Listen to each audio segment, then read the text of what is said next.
Je veux que tu parles de ça. Tu vois pas que je suis occupée? Je veux que tu parles de ça. Je bosse. Je veux que tu parles de ça.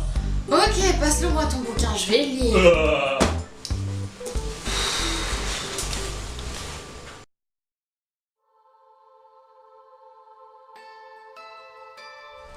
La pièce était toute d'or et de blanc, avec de larges murs et un haut plafond étincelant comme des pierres précieuses. Clary, vêtue d'une robe en velours vert, tenait un éventail doré à la main. Quelques mèches s'échappaient de son chignon qui, étrangement, lui semblait lourd quand elle bougeait la tête.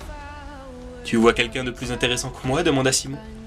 Dans son rêve, il s'était mystérieusement transformé en danseur émérite.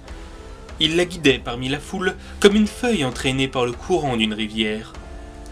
Il était habillé de noir de pied en cap, comme un chasseur d'ombre, et cette couleur mettait en valeur ses cheveux sombres, son teint légèrement mat et ses dents blanches. « Il est beau !» songea Clary avec surprise. « Non, c'est cet endroit, je n'ai jamais rien vu de tel. » Il passait près d'une fontaine de champagne, une énorme vasque en argent avec en son centre une sirène versant le vin pétillant contenu dans sa jarre. Les gens remplissaient leurs verres dans la vasque en riant et bavardant. La sirène tourna la tête et sourit à Clary, découvrant des dents blanches et tranchantes comme les crocs d'un vampire. « Bienvenue dans la cité de verre !» dit une voix qui n'était pas celle de Simon. Clary s'aperçut qu'il avait disparu et qu'elle dansait désormais avec Jace. Vêtu de blanc, le fin coton de sa chemise laissait entrevoir les marques noires. Une chaîne en bronze pendait à son cou, et des reflets d'or illuminaient ses cheveux et ses yeux. Elle aurait voulu peindre son portrait avec la peinture dorée qu'on utilisait pour les icônes russes. « Où est Simon ?» demanda-t-elle alors qu'il tournoyait autour de la fontaine. Clary aperçut Isabelle et Alec, tous deux habillés de bleu.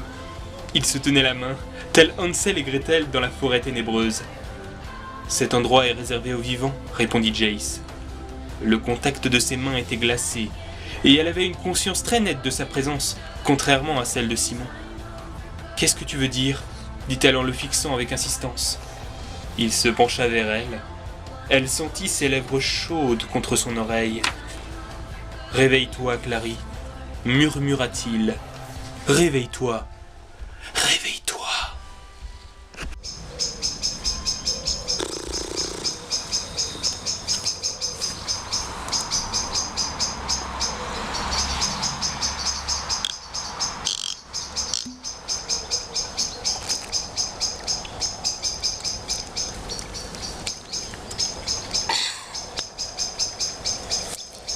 Ça va peut-être le rendre un peu plus buvable.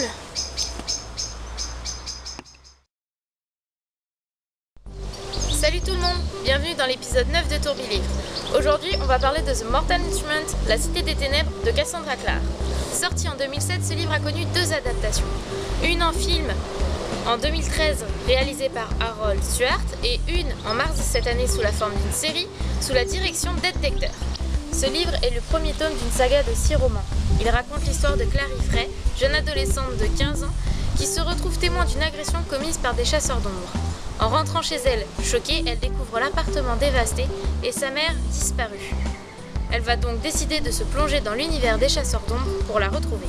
Honnêtement, le postulat de base me plaît beaucoup. Le principe de protecteur de l'humanité est super cool, mais très mal exploité dans ce cas précis. Les personnages sont creux, sans intérêt, sans développement. On dirait des gamins de 10 ans qui jouent à la bagarre. Quant à l'univers qui se veut sombre et gothique, il est plus proche de celui des bisounours. Et les histoires d'amour qui forment l'intrigue secondaire, on s'en bat mais tellement les couilles que n'importe qui peut en devenir eunuque. On peut pas s'attacher aux personnages, donc on en a rien à carrer de leurs sentiments. Le livre partait bien. Un bon fond, un lore intéressant, des nouveaux mythes, même le méchant était plutôt pas mal. Il était manipulateur, calculateur, avec un but pas si objectivement parlant démoniaque que ça. Il avait tout pour réussir ce bouquin. Mais non, il a fallu à l'auteur la capacité d'écrire un bouquin qui devient ennuyeux dès que t'as plus de 12 ans. Même quand j'étais censée flipper, je rigolais parce que je trouvais ça bidon. Si vous êtes un parent et que vous avez une préado, vous pouvez lui passer le bouquin sans souci.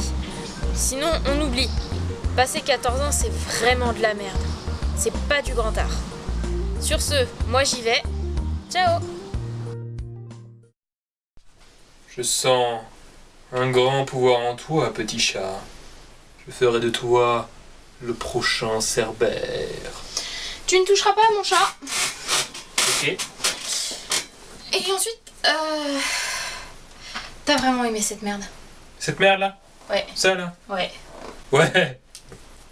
Pourquoi? Parce que c'est de la merde. J'adore te voir souffrir. T'es vraiment un connard. Eh oui.